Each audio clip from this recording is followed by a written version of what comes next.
August Kubizek provides the only substantial witness account of Adolf Hitler's early years in Linz and Vienna between 1907 and 1912. Born within 9 months of each other, they met in their hometown of Linz, where a shared love of art and music, especially the operas of Richard Wagner, brought them together. They became firm friends to the point Hitler became resentful if Kubizek paid too much attention to anyone else. While Hitler dreamt of being a great artist, Kubizek dreamt of becoming a famous conductor.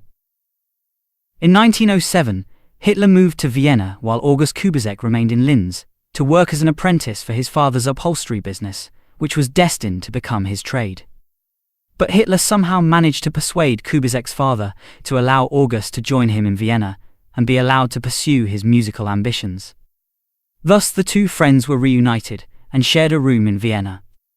But while Kubizek was successful in his application to the Vienna Music Conservatory, Hitler failed twice to get a place at the Vienna Academy of Fine Arts. So ashamed of his failure that for a while Hitler kept it hidden from his friend. In 1912, Kubizek went back to Linz for a brief visit. He returned to Vienna to find Hitler had moved out and had left no forwarding address.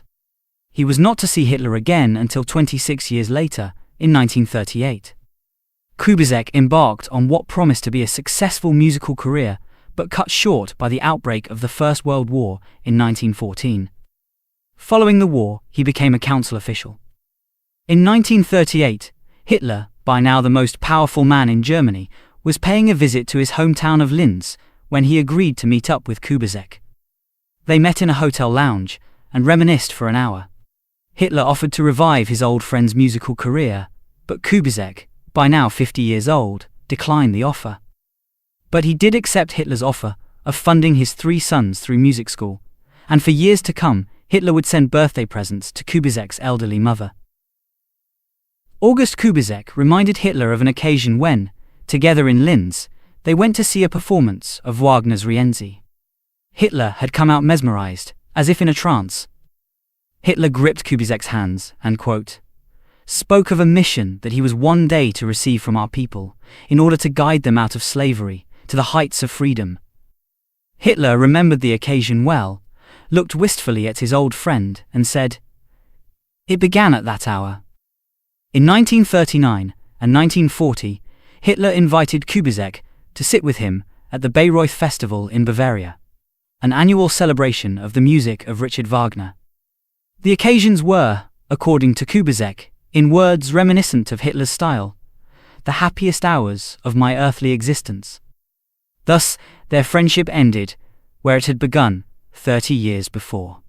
In 1951, 6 years after Hitler's death and the end of the Second World War, Kubizek wrote his memoirs entitled Adolf Hitler, My Childhood Friend.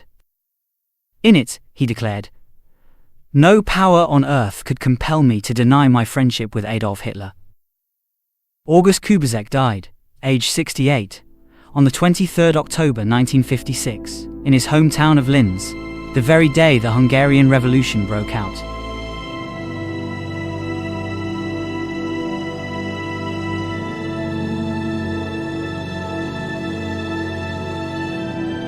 Thank you for watching. Feel free to comment and please subscribe to the Savage Years channel.